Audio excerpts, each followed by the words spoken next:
Просто они хотят испугать нас, чтобы мы замолчали. Но мы не будем молчать. Мы активисты, мы будем до конца бороться.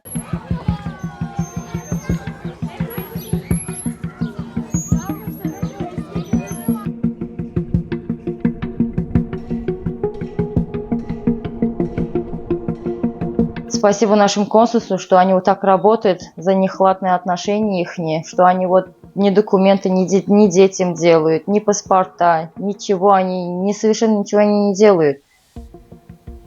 Обращаются как скоты с людьми. Мы не скоты, мы просто люди, требуем свои права.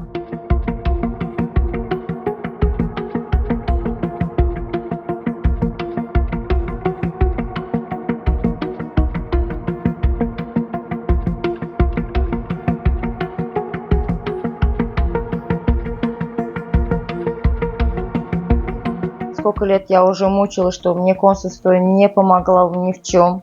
Ни моим детям, никому. Смотрела, как они обращаются с людьми, которые ходят, обращаются в консульство. Потом я говорю: нет, Зарин, так нельзя. Надо свои требовать права, достойно, с честью, чтобы не было.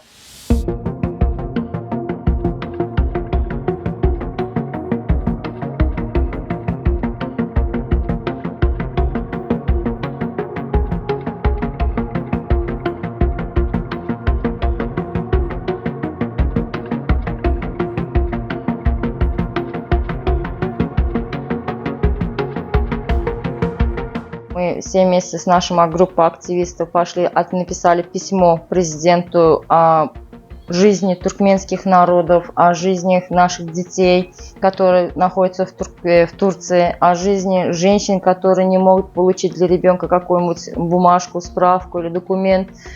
Они сзади подошли, нас начали избивать, несмотря что женщина ты или мужик. Дети там мои были, моя дочка получила травму.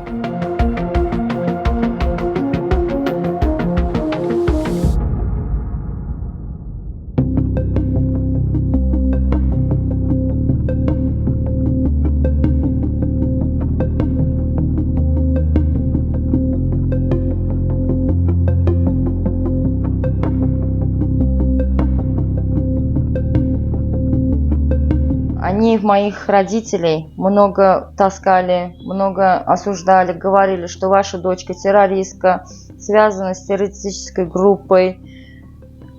Папе стало плохо.